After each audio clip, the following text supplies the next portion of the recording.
আসসালামু আলাইকুম গাইস। দেখেন উপরে মুরব্বী চাচাজান কি বলতেছে। এখানে প্রতি পিস সিগারেটে 2 টাকা বাড়ছে। সরকার কয় টাকা ব্যাট বাড়াইছে এটার উপরে? দেখেন এই পণ্যের উপরে যে ব্যাট বসানো হয়েছে সাধারণ মানুষের কিন্তু উপকারী হয়েছে। কারণ সাধারণ মানুষের কি ধরনের উপকার হয়েছে কোন? আমাদের উপরে এই দেশটা তৈরি হওয়ার পরে তো ব্যাটই বসাইতেছে, কিন্তু এই ব্যাট যে জিনিসটা নিয়ে যে কি করে এটা কিন্তু আজ পর্যন্ত আপনারা জিগান নাই।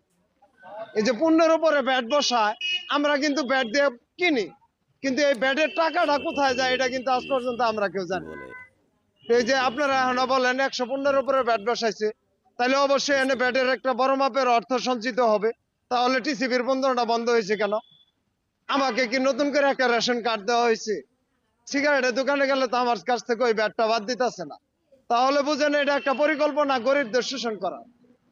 আর এই শোষণের আওতায় আনা হয়েছে প্রথমে রিক্সা চালকদের, যে এদের একতা নাই, এদের বলার কোনো লোক নাই, যার যার জন্য এদের উপরে প্রথম দেওয়া হয়েছে।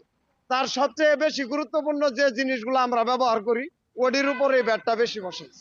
আপনি দেখেন আমাদের সংসার চালানোর প্রথম কষ্টটা হইলো যানজট। এই যানজটের কারণে আমরা কোনো পরিকল্পনায় মিল করতে পারতাছি। যে আমি এখান থেকে একটা 20 টাকার ভাড়া নিলাম, এখানে 5 মিনিট লাগার কথা 25 মিনিট লেগে গেল। তা আমাদের তো টাইমিং কাজ, আমরা যদি সময়ের কাজ সময়ে করতে না পারি তাহলে আমাদের অসুবিধা। এদিক দিয়ে আবার বাজারে গেলে যে পুণ্যের উঠানামা, এটা তো আপনার ধরেন এই পুণ্যের উঠানামার মাধ্যমে এই যে যতগুলো বিদেশি পাচার দুর্নীতি বলেন, সম্পূর্ণ এই দুর্নীতি, এই পাচার, এই সব কালোবাজারি তো এই পুণ্যের উঠানামার থেকেই হয়। এই ভুক্তি অধিদপ্তরের ভিতরে এই সম্পূর্ণ পরিকল্পনা হয়। আমরা বলছিলামই ওইভাবে যে আমাদের সাথে আলোচনা করেন, এটার একটা রাস্তা বেরিয়ে আসবে। আমি সিগারেটের ধরেন আমি খাওয়া বাদ দিলাম, একজন খাওয়া বাদ দিলে যদি এটার দাম বৃদ্ধি কমে যায় তাহলে আমি বাদ দিব, কিন্তু ঘটনা হলে এটা খাওয়া বাদ দিলে তো এটা নিরসন হবে না। এখানে যৌক্তিক আলোচনা করতে হবে। একটা পণ্য ভ্যাট বাড়ানোর আগেও মানুষের ক্রয় ক্ষমতা দেখতে হবে। আমাকে এখন আপনি বাদ দিতে বলছেন, আমি কি সিগারেট আমদানি করছি নাকি? আপনি আমাকে বাদ দিতে বলছেন, আমদানিকারক কেন বাদ দিতে বলেন? এখানে দাম বৃদ্ধি করার তো কোনো প্রয়োজন নাই। এখানে একটি সিগারেট কোম্পানি সিগারেট বানাইতে দেন না, দেখি আমি সিগারেট 8 টাকা না 25 টাকা দিয়ে কোন জায়গা থেকে কিনি। আপনি পার্কে অ্যাভেলেবেল গাঁজা খুললে দিয়ে সিগারেটের দাম বাড়াইছেন, ওটা কি কারণে বাড়াইছেন বুঝেন না, এটা হলো অন্য কাহিনী।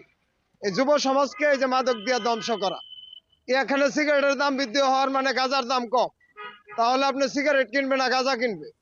তো এখানে মাদকের যে প্রচলনটা বৃদ্ধি করার পূর্ব নমুনা হইলো এই গাঁজা সিগারেটের দাম বৃদ্ধি করা। এখানে প্রতি পিস সিগারেটে 2 টাকা বাড়ছে। সরকার কয় টাকা ব্যাট বাড়াইছে এটার উপরে? জাতির সামনে ক্লিয়ার করুক, আমাদের সামনে ক্লিয়ার করুক কয় টাকা ব্যাট বাড়াইছে।